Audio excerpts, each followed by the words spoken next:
If you are looking at this right now, that it means most likely that what you've done is you've answered no to one of the first five questions that we ask when you start the claim. There are four that deal with eligibility, and then the fifth one deals with whether or not the claimant is paying money out of pocket. So let's review this and make sure that everything is correct in this, and we'll go through it and see if perhaps there was an error made or whatever. But what we see here with senior veterans is we'll go through the eligibility requirements, and when we receive these claim applications, what we have to do is we have to verify everything, and then we sign off on it. And we send it in to one of the VA processing centers, and we attest to the fact that we've checked everything out and it's a legitimate claim, and there should be action taken on it to be paid. So first and foremost, the claimant needs to be over the age of 65 or completely and totally disabled. That's question number one. And then question number two is whether or not the veteran served 90 days of active duty. The veteran only needed to serve 1 day during a wartime period. We gave you those wartime periods as well. And again, wanted to emphasize that that veteran did not need to be overseas or in actual combat.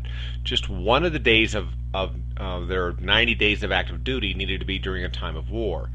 And also the veteran received any discharge other than dishonorable. And so what the VA does is they verify everything that's with the DD-214, because the DD-214 supports all of that information. That's their verification.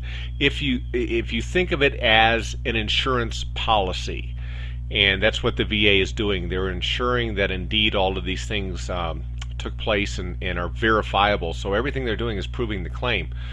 The claimant needs to be paying for their long-term medical care right now with their own money, and that's also a question that is answered with one of the forms that is sent into us where everybody signs off on it. It could be the community administrator, or it could be a home care provider, family member, whatever, that so much is going out of pocket for long-term medical care, and it's deductible medical care, and it's going out right now.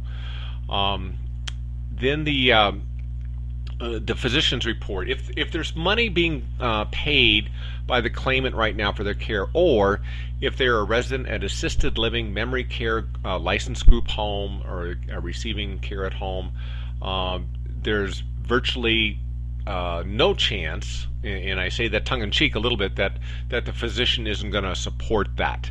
And what the physician is doing is really supporting that need for medical care. They don't care where it's delivered, but they're supporting the need for medical care. So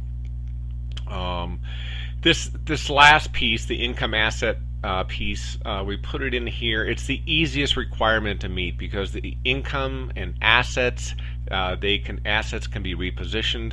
But if you don't get the first part of this, if the claimant is not eligible because of military service or is not paying money out of pocket, nothing will happen with the claim. We cannot sign off on it and send it in to the VA because it will be declined. Hopefully this has been helpful, and if you feel like there was an error made at the beginning, you can certainly go back and try this again.